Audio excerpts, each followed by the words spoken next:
后来过来这件是专门做假纸票的教父中出江湖。伊20多年前，就是因为做假纸票，被抓去关。出狱了后，继续来研究，突破到封假的技术，甲伊四海帮的结拜兄弟联手印制1000块的假纸票，超过5000万，互台北市刑警大队扣起来了。 甲所头震动拍开行李箱，拢是7000块，原本掠准讲是卖毒的钱，毋过用手摸，感觉怪怪，才发觉这规箱装的拢是假钱。就是制作的工具。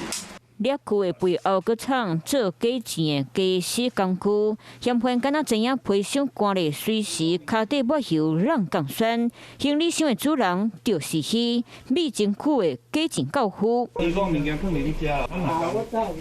掠着人看起来老神在在，因为伊捌互拐过，早就伫咧20几年前互放出来，过2年搁一摆扣掠，搁家拢错咧等。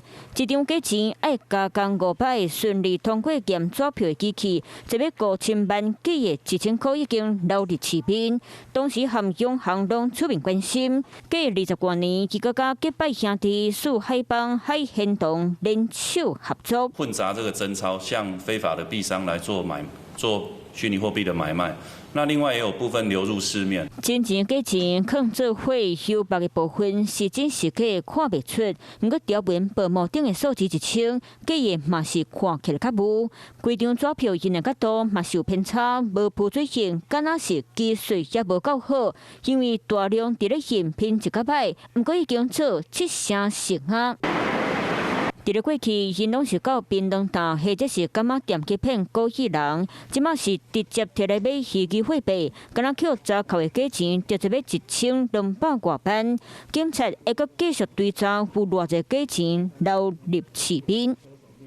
Hello， 我是主播王玉竹，想要抢先掌握最及时的新闻资讯吗？赶快订阅、按赞、开启小铃铛，随时锁定华视新闻 YouTube 频道。